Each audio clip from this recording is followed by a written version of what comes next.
The old scholar, a cotton bundle slung across his back, suddenly appeared in midair, as if stepping out of nothingness itself. Stroking his beard, he let out a long breath.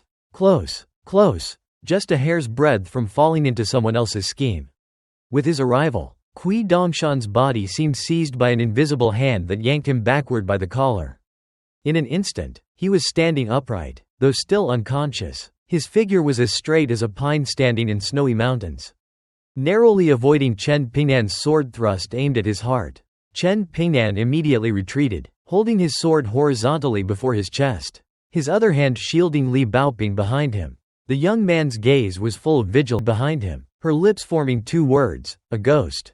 Attacked from both sides? Chen Pingnan's heart tightened. He turned his head and froze, blinking several times to make sure he was not mistaken. He stepped between the old scholar and the white-robed youth ahead, his back to them as he faced the female ghost. His thoughts were in turmoil. Words rose to his lips yet would not come. Like ants crawling over a hot pan. He feared that speaking rashly might harm the immortal sister behind him.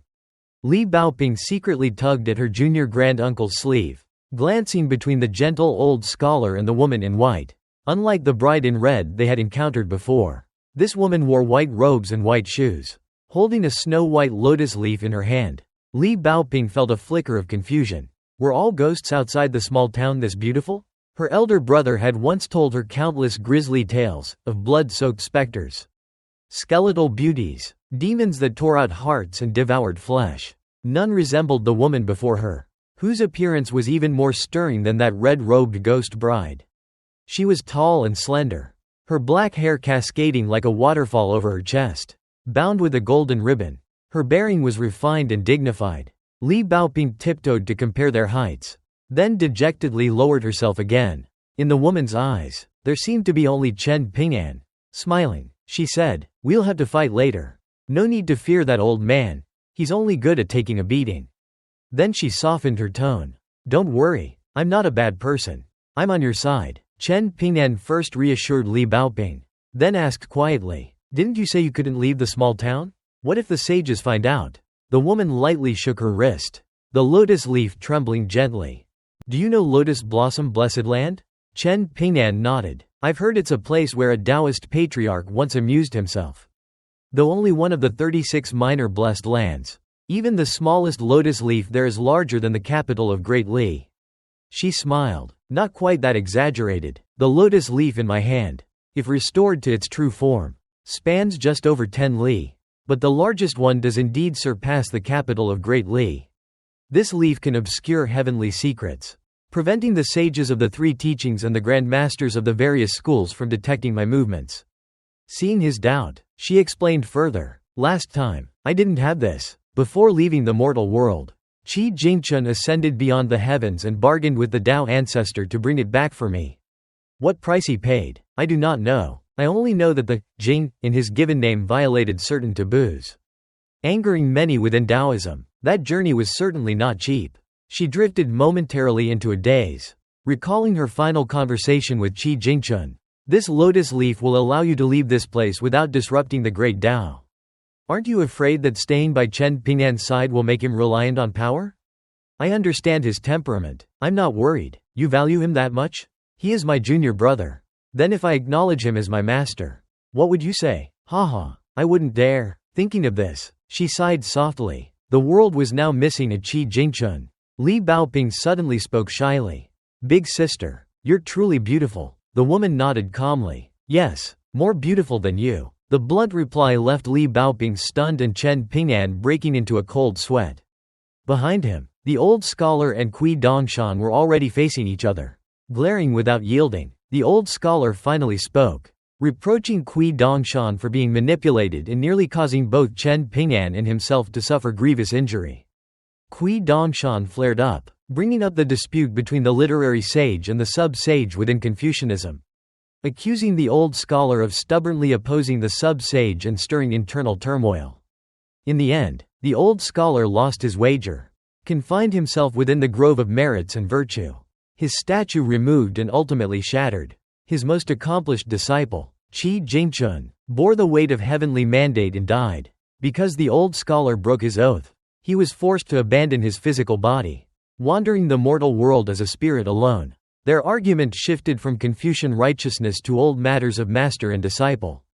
From Qi Jingchun to Ma Zan. From principle to human hearts. The old scholar asked about a game of Go, recalling how Qi Jingchun had deliberately lost so as not to dampen Kui Dongshan's spirits. Kui Dongshan stubbornly denied it, yet guilt flickered in his eyes. At the mention of Ma Zan, both sighed. One died for fame and profit, the other for the great Tao. For 60 years, the heavenly secrets of the Lizhu blessed land had been heavily obscured. Variables layered upon variables, even the old scholar could not deduce them clearly. At last, the woman's voice rang out, cutting through their dispute. "Are you finished?" The old scholar's expression darkened, he could only sigh. Removing his bundle, he took out a scroll and slowly untied it. Chen Pingnan did not understand. The woman in white stepped to his side and smiled. "You may draw your sword 3 times later." She lifted her head to gaze beyond the lotus leaf at the sky and said slowly, "I will restore my true form. Don't be surprised." Then, as if recalling something, her expression turned solemn. She bowed respectfully. "Master." Though Li Baoping felt a fleeting pang of dejection, the fire in her eyes quickly reignited. Her fighting spirit surged like waves. She moved calmly, feigning nonchalance as she circled to the left of the tall woman, slipped behind her, then shifted to the right. Her gaze lingered on the hem of the other's robe, then on the enormous lotus leaf. The more she looked, the more beautiful it seemed, so beautiful she could hardly bear to look away. Listening to Kui Dongshan's curses and the old scholar's reprimands, Chen Pingnan seemed to piece together a few clues, yet still dared not believe it. Swallowing, he asked in a low voice, "This old sir, is he teacher Qi's master? The literary sage? The great Confucian sage?" No wonder the journey had been so fraught with upheaval. Encountering Ah Liang in his bamboo hut, meeting Wei Jin, the sword immortal of the Wind Snow Temple, and even this Kui fellow. The tall woman smiled and nodded. That's right, her true body was the sword spirit nurtured from the ancient sword suspended beneath the stone arch bridge. For nearly 10,000 years she had waited, once witnessing the fall of the last true dragon. In that tragic final battle, cultivators of the 3 teachings and 100 schools joined forces. Yet countless perished, corpses fell like rain, souls congealed and would not disperse, merging with the lingering fortune after the dragon's death to form the Lizhu blessed land. Yet in her eyes, all of it was nothing more than children fighting. From beginning to end, she had watched indifferently. Occasionally her gaze would flash as she quietly pocketed a few small trinkets, without gods or ghosts the wiser. She once thought her remaining days would be spent either in slumber or yawning as she contemplated those magnificent ancient ruins. Drifting through memory, such an existence would be no better than that of a lonely wandering ghost, waiting for the day when spiritual qi fully dissipated. But when the Lizhu blessed land shattered, she chose Chen Pingnan as her second master. Not Ning Yao, the heaven-blessed seed of a sword immortal. Not Ma Kuxuan, of extraordinary origin. They were not prodigies who had grown up in the small town like Xie Shi and Cao Shi. In all of this, Qi Jingchun had played the pivotal role. That night, he sat alone and unmoving beneath the covered bridge until dawn, under the plaque that read, "Where wind rises and water surges." He only wished for her to open her eyes and look once at the boy from Mud Bottle Alley, even if just once. In truth, her first impression of him was nothing at all. She had witnessed too many earth-shattering events. The collapse of the Pearl Droplet Grotto heaven was nothing. The backlash of heaven's Tao that brought misery upon countless living beings was nothing. None of it concerned her. At most, she felt a trace of curiosity. A scholar praised as having the potential to establish a teaching and become a patriarch, like Qi Jingchun. Why would he stubbornly choose a child who had never even studied? After that day, she observed the boy a few more times. Still, she found nothing remarkable. Only later, out of boredom, did she recall that when Qi Jingchun departed, he had used his identity as the small town's Confucian sage to perform a supreme divine art.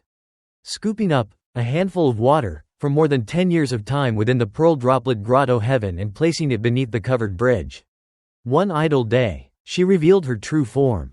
Standing atop that water, she combed her long black hair, tied with a golden knot, and gazed into the flowing current. Within it were recorded fragments of the boy's life in Mud Bottle Alley, plots conceived 1,000 miles away, trivial matters in a rustic alleyway, Good intentions exploited, disasters born of careless actions. Joy and sorrow, partings and reunions, grief and sincerity, life and death. Far more interesting than watching children fight and kill, or besiege a tiny insect. For example, a tiny child carrying a basket half his height, declaring boldly that he was going to gather herbs, only to burst into loud tears before even reaching the mountain, or standing on a stool, holding a spoon, muttering, "Tonight I must cook something that tastes just right," or running away from a candied fruit stall. Drool trailing from his lips, trying to imagine the flavor from his childhood, or fishing under the noon sun at a deep stream. Ignorant of the saying that, even immortals struggle to fish at noon. His skin burned black as charcoal. She knew these were forms of suffering, but in her eyes, such suffering hardly qualified as suffering. She had followed her master across battlefields in all directions. She had seen mountains of corpses and seas of blood, divine skeletons piled high as peaks, demon cores strung together like candied hawthorns, crunching with a single bite, heavenly demons blotting out the sky, cleaved apart by one sword strike. So when Qi Jingchun came to her again, she still would not nod. His earnest preaching proved useless. In the end, he could only retrieve that handful of time water and pour it into Dragonbeard Creek. The images began to flow away, from the hurried boy delivering letters to the child kneeling before an immortal's grave, praying for his mother's safety. Qi Jingchun turned and left the covered bridge. Before despair fully consumed him, he blurted out, "We are all deeply disappointed with this world." The sword spirit's expression did not change. The final image in the water was the child saying to his father, "Dad, I'm 5 years old now. I'm a grown up." She looked at that receding figure and slowly said, "Tell him to come to the covered bridge. If he can walk here on his own, I will consider it." Qi Jingchun turned back and laughed heartily. "I believe in Chen Ping'an. I ask that you believe in Qi Jingchun." His sleeves fluttered wildly, as though filled with his entire youth, past and present, snapped out of her recollection by Chen Ping'an's voice. She returned to the present. He asked cautiously, "If your teacher Qi's teacher, then can we stop fighting?" She released the snow-white lotus leaf. It rose into the air and, in an instant, expanded to cover 10 miles of sky. "For teacher Qi's sake, you must fight this battle all the more." Chen Ping'an scratched his head. "I don't quite understand, but if it concerns teacher Qi, and you say so, I believe you." He paused, gaze resolute. "Then we fight." She smiled. Within the scroll of mountains and rivers, also within the consciousness of the literary sage, she sent him retreating 800 li so he could clearly behold that mountain. The greatest mountain of the central divine continent. If a mountain blocks your great Tao, what will you do? Climb over it. But what if you hold a sword? He recalled splitting firewood to clear a path. Then I'll carve through the mountain. She laughed loudly. Correct. Light burst forth, and her figure faded. In front of Chen Ping'an remained a long, unsheathed sword, waiting as if for 10,000 years. He stepped forward and grasped the hilt. In that instant, heaven and earth inverted, his meridians trembled, and vital energy surged like a tidal storm. He closed his eyes and whispered inwardly, "Let's go together." The long sword quivered violently, like an autumn cicada perched upon the highest branch, boldly challenging heaven and earth. The old scholar stood atop a massive rock at the mountain's summit, mountain winds roaring as his wide sleeves flapped like crane wings. At this moment, the white-haired elder standing against the wind bore none of his usual rustic air. Instead, he carried a transcendent bearing, as though he alone upheld an entire realm of heaven and earth. He gazed toward a point of light that had suddenly appeared 800 li away. Even at such distance, its brilliance forced the eyes to squint. He nodded faintly. "It's been many years, though the blade is no longer as sharp as the legends claim. The hidden edge within has hardly faded." Impressive, truly impressive. 10,000 years of peace. The world turning endlessly, and yet it retains such spirit. A pity. He chuckled softly. "I shall borrow this mountain to make you retreat in the face of difficulty. Fighting and killing, best to avoid it when possible. It harms harmony." The lofty mountain beneath his feet was already renowned throughout the world. Now, having been visualized into the painting by the old scholar, it became even more unfathomable. Within the central divine continent, the largest of the 9 provinces, stood a famous peak, Mount Wei. Its terrain was majestic, piercing the azure heavens. At its summit stood a stone stele personally inscribed by the most sacred teacher with the 4 characters, "Supreme under heaven." A cliff bore the ritual sage's inscription, ancestor of the 5 peaks. The Tao ancestor's first disciple had left the words, "The firmament's wind arrives here." A military sage had carved with his finger, "Only I am martial." More than 180 stels had been erected here by successive emperors who came to perform rites to heaven. In seal script, cursive, clerical, every style imaginable. From the summit down the mountainside stretched cliffs filled with mysterious engravings. Historic sites dotting the landscape everywhere, inspiring awe and reverence. The old scholar looked toward the radiant sword light in the distance, surprise flickering in his eyes. Long ago, when he had first met Chen Ping'an by the ancient well, the boy's sword-holding posture had been so clumsy that even he, who paid little attention to martial arts, could scarcely bear to watch.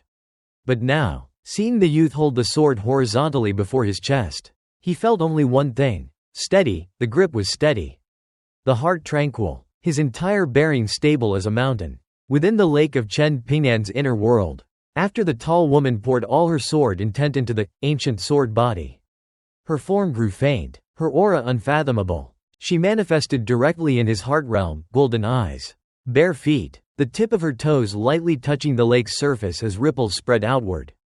Her voice echoed in his mind, "Don't rush to draw the sword. First adapt to the sensation of a 10th realm chi refiner." Sword techniques are not numerous or ornate. The difference between later generations of Donghua fighters and mountain immortals lies here. A chi refiner unites essence and breath, gestating countless sword intents. If others are but wells and streams, and you are lakes and great rivers, then you surpass them by hundreds of thousands of times. The length of sword chi depends on how your meridians are opened. The broader they are, the deeper your potential. If others possess only barren land, and you command entire grotto heavens and blessed lands, if their meridians are narrow rope bridges and yours are grand highways, how can they contend with you? She looked around his heart realm and smiled. Do you understand? Chen Ping'an struggled to adapt to the sudden cultivation. The turbulent currents around him so chaotic he could not even open his eyes. Though she had told him he need only respond silently. I understand, but I don't know what to do. She burst into laughter, unsurprised. The sensation was like a starving man suddenly stuffed with delicacies, so full there was no room to breathe. His meridians stretched taut, his original breath like a fiery dragon transforming from a thread-like needle into a darting loach, racing through his channels, gathering power like a snowball rolling ever larger, determined not to stop until it became a true flood dragon. His body shone like glazed crystal. His meridians extended like branches of gold and jade. His true qi grew pure, returning to primordial simplicity, enduring without decay. Concepts once mentioned by Lin Shui surfaced one after another in his mind. The tall woman murmured, still lacking a bit. Sword cultivators are not the same as ordinary chi refiners. She looked through his heart realm toward the old scholar atop the mountain and smiled. You have the thick skin to drag even Mount Wei out to block us. Even if you win, there's little glory in it. The old scholar replied, so long as you lose wholeheartedly. That is enough. He laughed loudly, his gaze settling upon a cliff face bearing the flying sword steel. Calligraphy left behind by an ancient sword immortal. He flicked his sleeve, and the 7 ancient characters peeled away from the cliff face, streaking 800 li through the air to surround Chen Ping'an.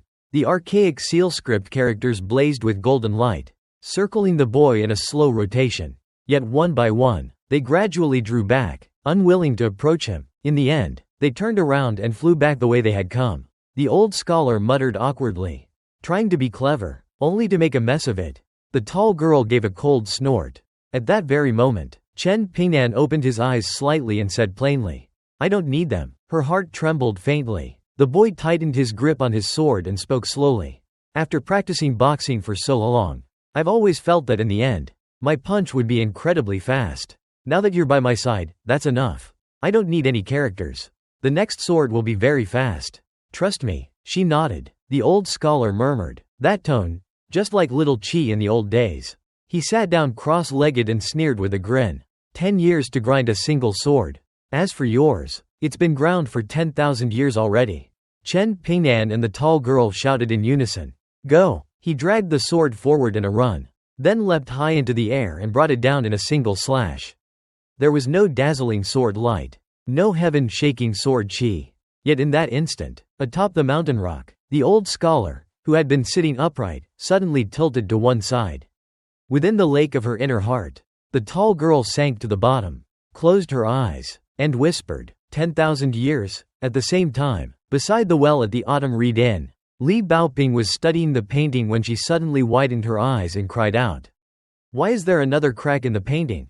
Kui Dongshan was still sitting blankly on the ground, legs stretched out, back leaning against a cold stone. He glanced at the little girl, then at the scroll in her hands. Irritation flashed across his face, his tone dripping with disdain. Even if the sky collapses, this painting wouldn't suffer the slightest damage. Do you even know what the sky collapsing means?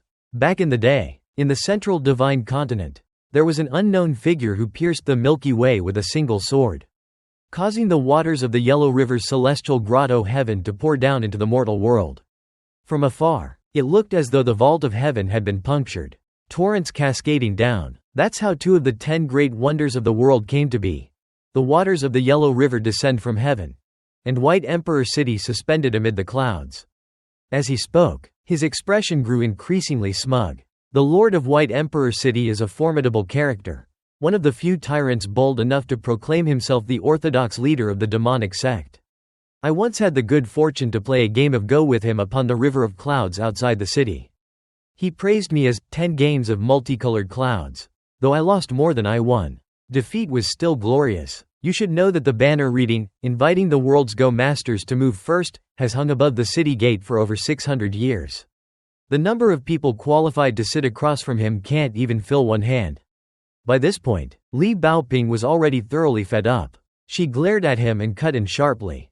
Are you showing off? I say the painting's cracked. So it's cracked. If I'm right, I get to stamp your head with my seal. Dare to bet? Bet? The 2 words instantly snapped Kui Dongshan to attention. His dejection vanished. He sprang to his feet, brushing off his backside with a grin. And if I win? If you win, Li Baoping replied calmly. When my junior grand-uncle in the painting comes out and still insists on killing you, I'll help collect your corpse. Where would you like to be buried? In the immortal's tomb in our small town? I know the way well. Save you the trouble. Kui Dongshan bared his teeth and waved his hands hastily. Forget it. If I win, you must help me persuade Chen Ping'an. Not only should he not kill me, he must accept me as his disciple. A flicker of gloom crossed his eyes. When he left the ancient well, he had been struck squarely on the forehead by Qi Jingchun's seal reading, Calm Heart. True intent, shattering the last trace of righteous qi within him. From the 5th realm, he had fallen into a mere mortal.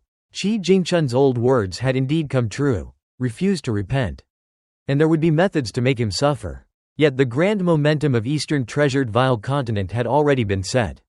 The great Li Empire was marching south like an arrow knocked on the string. As for Kui Ken's own great Dao path, there was no turning back. Even knowing Qi Jingchun had left contingencies, he still did what needed to be done, only more cautiously.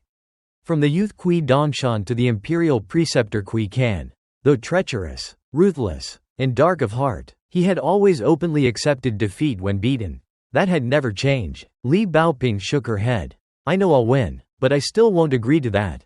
Kui Dongshan blinked. Not even willing to do business? How will you become a female lecturer of Cliffside Academy in the future? She looked at him with disdain and raised the gleaming white seal in her hand. Scared? He laughed loudly. A mountain brat like you. I won't stoop to your level. Li Baoping slowly lowered her hand and gently breathed onto the seal. Kui Dongshan swallowed. Let's talk this through.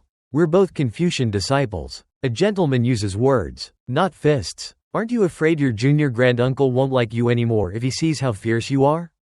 Li Baoping beamed brightly. In this world, the person my junior granduncle likes most is me. Kui Dongshan sighed. One day he'll like another girl. Then I'll just be the second most liked. That works too? Just then, Li Baoping suddenly stared behind him, face full of shock. Kui Dongshan spun around, thinking something had happened. There was nothing. As he turned back in anger, bang! The seal smashed down onto his forehead. Swift as lightning, he toppled backward. As he fell, grief and indignation filled his heart. The 3rd time already. Li Baoping, you dare ambush me again. Every time you hit me, you drop from 2nd favorite to 3rd favorite. That's how we'll count it. Of course, those were hollow threats. Confucian sages could indeed turn words into law, but the requirements were exceedingly strict. Now Kui Dongshan was empty-handed, physically frail, his spirit not even as strong as an ordinary youth's. Whether he could ever recover depended on fate. From the 12th realm down to the 10th, then the 5th, and finally to mortal dust. Life had changed too quickly. Li Baoping angrily rushed over, crouched down, and stamped his head repeatedly, like thunder and torrential rain, leaving no room to react. Even someone as mentally resilient as Kui Dongshan felt life had lost its meaning. Losing to that old man or to Qi Jingchun was one thing. But to a little girl? Within the landscape painting, after delivering his final sword strike, the boy fainted. The tall girl returned to her true form, caught him, and gently sat down, letting him rest against her lap. She brushed aside the black hair over her chest and looked down at his darkened face. Her gaze softening. Once his skin turns fair again, he'll likely be quite a refined young man. Not strikingly handsome, but upright and proper. Suddenly she looked up. At the summit of Mount Wei within the painting, 1,000 zhang tall golden dharma form appeared, then shrank into a man clad in golden armor. Talismans densely carved across its surface. The old scholar stood before him, shrinking his neck with an awkward smile. The man's voice was deep. For 6,000 years I have served as the mountain god of Mount Wei. This is the first time anyone has dared brandish a sword in provocation. Scholar, do you have an explanation? The old scholar blinked. Explain what? The mountain god glanced at the distant boy and frowned. He's the one who slashed Mount Wei. Lowering his voice, the old scholar said, I advise you not to provoke her. Her temper isn't good. And mine is? Yes. None of you are good-tempered. Only I am. The tense atmosphere suddenly eased. The old scholar sighed. This concerns little Qi. Could you perhaps raise your hand high and strike lightly? The mountain god fell silent. The old scholar smiled. I'll take that as agreement. They reminisced about old times, from secretly admiring the portrait of the mountain goddess to their clashes in years past.